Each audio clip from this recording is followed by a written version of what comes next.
Hey everybody, welcome back to another Diecast review. This is a special one.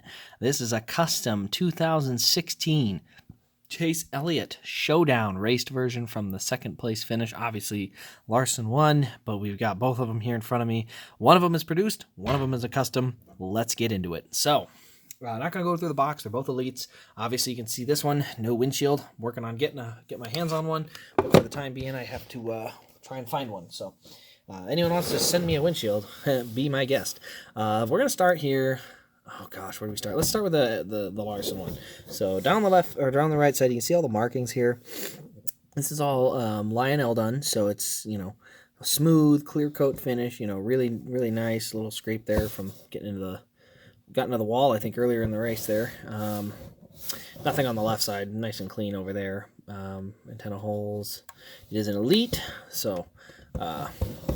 Definitely got that there, and then obviously the right side good years are rubbed off, so he got into Chase there. Now let's look at this one. So this one's cool because he got squeezed into the wall and Larson, so he's got double side damage, and being it's custom, we got some neat features. So we're going to start on the left side, and as you can see, we'll go to the nose first. The splitter is actually caked in a little bit. There you can kind of see it kind of curved in. The tire obviously lost all its Goodyear lettering. You can see kind of the black marks up there on the top of the wheel well. Down around the skirt, you can see it's also all rubbered up from the tire scrape.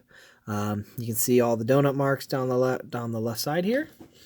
You can see them on the skirt. Obviously, there's where all the donut marks are at and everything. It is curved in. You can see right there where they got together. It actually kind of, here you can kind of see it better, but it is curved in right up there. So that's kind of bent in from all that really hard contact with Larson. Obviously, the left rear, you got a little donut mark, but then also just all blacked up from rubbing back and forth.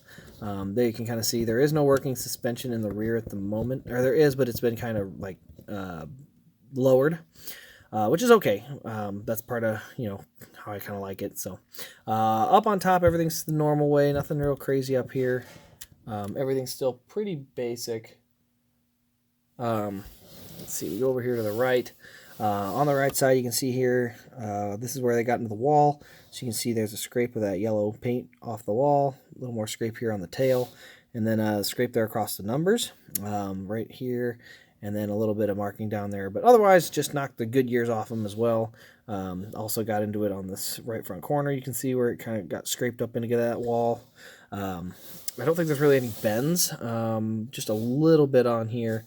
And a tiny bit on the fender, but for the most part pretty clean. And then the front, there's not really much race detail. You can see there's a little ding set in that front corner, but there's not a ton of like race detail on the front, because obviously it was a Showdown. There's really not a ton of rubber on the track, so there's really not much to get on the hood or anything like that. But overall, just a really nice set, especially to have both of them here, where I can, let me zoom out a little bit, but there you can see, well, let me put this on a box. To have them both where I can do that is fantastic, because this is going to be a really neat set once I finally get a windshield for it. But once I do get that windshield, this is going to be just a really kind of cool set to have, as the real raced up dirty version like that. I ended up getting the Elite for, oh gosh, probably $25 or something somewhere.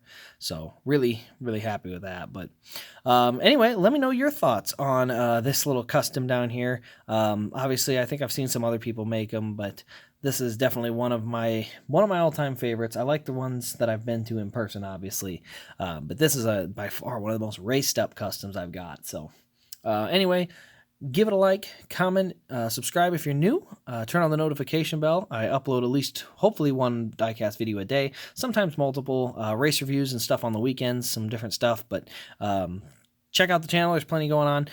Other than that, this has been Race Craze. Thank you all for watching, and we'll see you in the next diecast review.